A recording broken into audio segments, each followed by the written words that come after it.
President Bio, you don't finish APC. If I'm with them, President Bio don't finish APC. Tomorrow, Fufana asks President Bio about the economics we get right now. The reality about the economics we happening right now. That's hello. Listen to what the President tell Sierra Leoneans. It will shock you. It will shock you. But this is not the reality which Sierra Leoneans need for know. That the APC don't go through paper money. And not better for this country. Because they're not honest with Sierra Leoneans. Listen to the honest and genuine President Bio. Listen. If these elections were conducted on the economy, what would you tell Sierra Leoneans? What would you tell the voters in view of the harsh economic reality? Well, I will say to Sierra Leoneans, when I came in, I inherited a very bad economy. One that was characterized by corruption, one that was characterized by high debt, a low growth rate, poor public management, financial management. We were considered the most corrupt country, one of the most corrupt countries in the world. But if you, a year later, we had almost reduced inflation to a single digit. Financial management was so good that we were able to launch a free quality education in less than a year from the loopholes that we were able to close. We were able to go back into the program with the IMF, which had shunned us and left this country because of the same corruption. And before the APC left, they had already stated that we are in austerity as a nation. That was what I inherited, with nothing in the coffers. And within a year, we were able to embark on very expensive national but needed programs which have survived and thrived and succeeded today. So this is what I will say to Sierra Leone. The economy is tough. I can understand your pain. Things are expensive, but I want to say it is not only Israel. The world is going through turbulent times, and we are an integral part of the world. We cannot escape this. Having said that, we as a government have done everything to cushion the effects of that global headwind, which we can, even bigger nations with stronger economies have not been able to resist.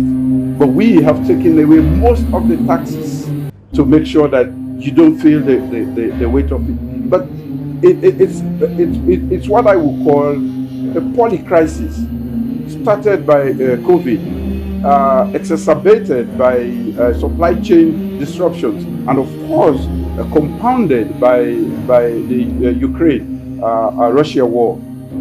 So the world is in turmoil, and because of the interconnectedness of the world, and because we are so reliant on exported goods, even onion we import into this imported goods, we are definitely facing the wrong end of this whole saga. And therefore, I just want Sierra Leoneans to know that we have done great, but we are going against a very serious international crisis that has diminished the effects of what we have done. But even with that, I want to say the economy has been handled properly, and that is why the IMF would come back to Sierra Leone, and that is why they are still with us. And we have gone through the crisis without scarcity of essential commodities, because we have put in place serious measures to make sure that our people do not run out. Yes, it is expensive because we are not producing it. Most of what we are consuming are being imported from different parts of the world where things are extremely difficult, where freight has been very expensive, and so we have this gamut of factors that have just been out of control. I will appeal to Sierra Leoneans that with the commitment we have shown, it is unfortunate that we have an international situation that has basically reversed the gains. But I want you to know that when we talk about education, which is laying the foundation for sustainable development in this country, we are regarded to have made the greatest effort under the most difficult circumstances. Health. We have just been informed that we have reduced maternal and infant mortality rate by a whopping 60%. And as I speak to you, the WHO is here not only to commend us, but to also ask us to teach other parts of the world who are struggling with that. This is the biggest jump, and it is so phenomenal. And they think that this quantum leap cannot happen without policies and good governance. We have consistently passed the score of corruption, the corruption index, as far as the MCC is concerned and other institutions are concerned, which means from 2018, when I took over, we took over when the Sierra Leone was scoring 47%. Today, we are in the 80s. This is progress.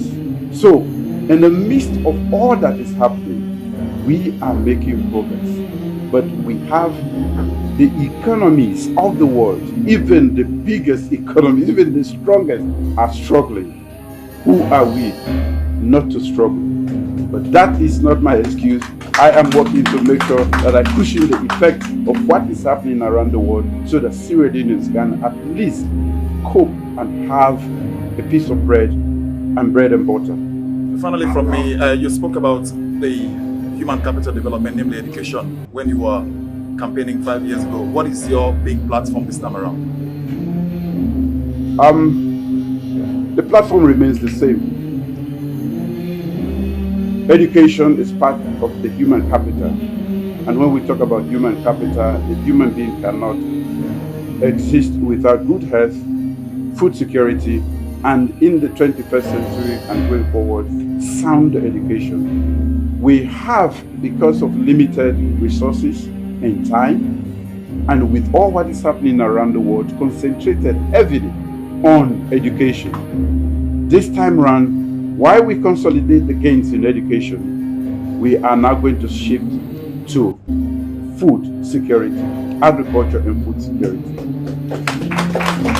And this is meant not only to provide food for us, but also to serve as the engine of economic growth, broad-based development, because more than 60% of our people are involved in agriculture, and therefore boosting activities in that area is actually going to lead to helping more than 60% of the population.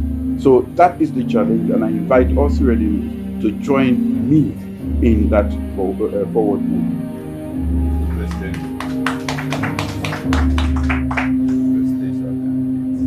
Are you prepared to face setback in your presidential candidates? I've faced him before, and the records are there. I'll face him again if there is a debate. But I'm not ready to go back to 1961. Thank you very much.